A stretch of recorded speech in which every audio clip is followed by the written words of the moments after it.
Padre nuestro que estás en los cielos, santificado sea tu nombre. Venga a nosotros tu reino. Hágase tu voluntad así en la tierra como en el cielo.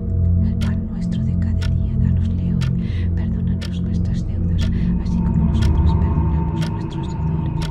No nos dejes caer en la tentación, mas líbranos del mal.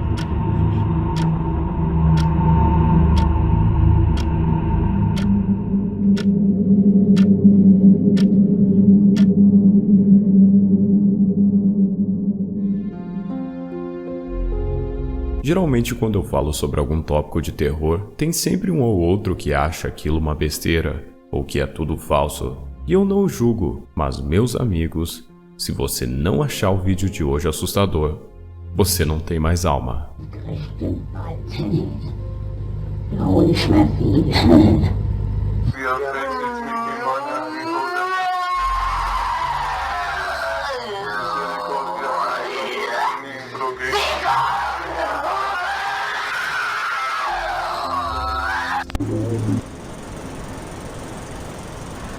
Possessões demoníacas, mas não aquelas que falsamente enganam fiéis em grandes igrejas. Eu estou falando daquelas que nos fazem refletir sobre as forças do mal na Terra. Elas já ocorrem desde o tempo de Jesus Cristo, e apesar de muitos cientistas as considerarem problemas mentais, há um pequeno detalhe que os intriga e os leva a indagações: a intolerância a objetos religiosos.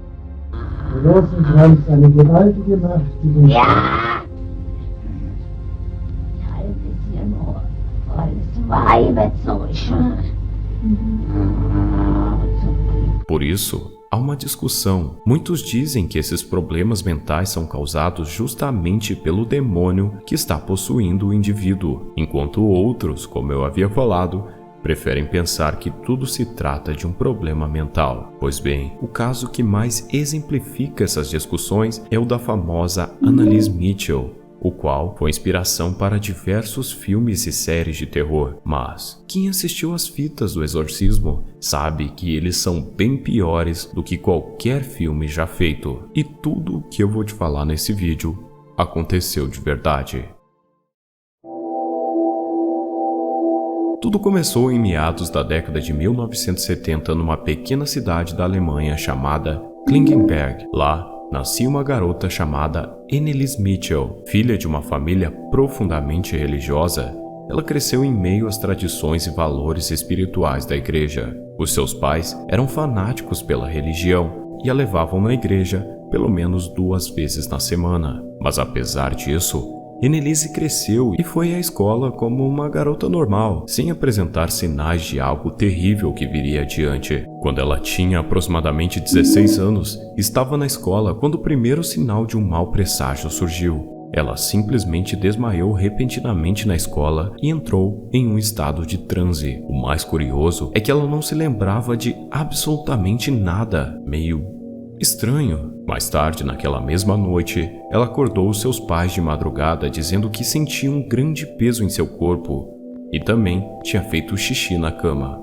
Não bastando, esse incidente ocorreu novamente 1 ano mais tarde, o que levou seus pais a procurarem um médico local. Mas nenhum doutor, nem um neurologista conseguiam achar o problema da garota. Eles, no começo, diziam que não era nada. Embora Annalise tenha visitado dezenas de médicos no decorrer de sua adolescência, a resposta era sempre a mesma. E, infelizmente, a cada mês que se passava, pior a garota ficava. Annalise começou a experimentar convulsões e ouvir vozes, alegando que demônios a atormentavam. Sua condição piorou ao longo do tempo, e os médicos inicialmente diagnosticaram epilepsia. No entanto, os tratamentos médicos convencionais não tiveram efeito e a jovem começou a se deteriorar emocionalmente e fisicamente. Talvez a medicina atual possa nos explicar o que aconteceu com ela, mas na época esse não foi o caso, e com a total falta de opções, a família dela resolveu procurar a ajuda da igreja, mas infelizmente teve o seu pedido recusado diversas vezes. Nesse ponto, a Annalise que conhecemos já não existia mais. De acordo com testemunhas, Annalise estaria realizando 600 genuflexões por dia. Ela também latiu como um cachorro por 2 dias seguidos. enquanto se escondia por lugares apertados da casa. Supostamente, a garota bebeu a própria urina, comia aranhas e gritava por horas. De fato, era um filme de terror da vida real. Depois de tanto insistir, um bispo local chamado Joseph Stanley autorizou o exorcismo da garota, com o primeiro rito ocorrendo em 24 de setembro de 1975. E a parte mais interessante, eles foram registrados.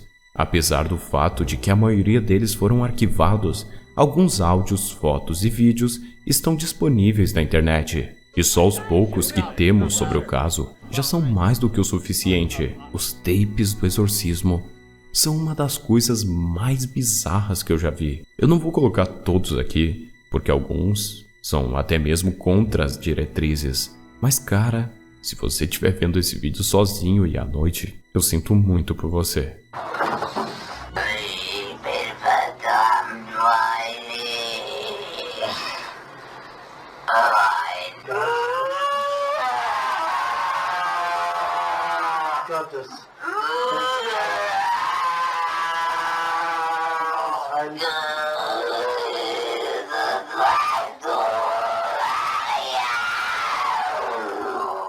Durante as pesquisas, eu achei o seguinte vídeo em um site. Penso eu que ele seja verídico, mas não tenho certeza. E se for, talvez seja a prova do que o que aconteceu com ela não seja somente um problema mental, mas sim algo sobrenatural. Pois perceba que a porta abre sozinha para que ela passe. Cara, eu tô gravando isso agora e minha porta abriu sozinho agora mesmo. Não sei se vocês conseguiram escutar. Meu Deus. Cara, vocês, eu acho que deu pra ouvir, né? Eu espero que tenha dado pra ouvir, porque, meu Deus. Cara, isso é bizarro de um nível que eu nunca vi em videozinhos supostamente assustadores do TikTok. Isso aqui é realmente o ápice do terror. Mas calma, as coisas vão piorar. Se traduzirmos as fitas para português, conseguimos capturar muitos detalhes interessantes e bizarros, incluindo perguntas que o padre não direciona à menina, mas sim ao próprio Satanás, o qual responde que ali estão uma legião de demônios, incluindo Lúcifer, Caim, Adolf Hitler, Judas Iscariotes, Nero e outros. Essas sessões de mais de 1 hora aconteciam secretamente na casa dos pais da garota, a qual precisava ser contida e até mesmo amarrada, pois ficava muito violenta ao ver os objetos religiosos que eram trazidos pelos padres. Testemunhas dizem que quando a palavra de Deus era mencionada, ou quando o crucifixo se aproximava de sua cabeça, ela ficava mais e mais agressiva e demonstrava pavor ao ver esses elementos. Muitos dizem que isso ocorria porque os demônios tinham medo de Deus Todo-Poderoso ou da palavra de Jesus Cristo. Já outros falavam que o medo desses símbolos seriam referentes a um trauma de infância, devido ao fanatismo de seus pais.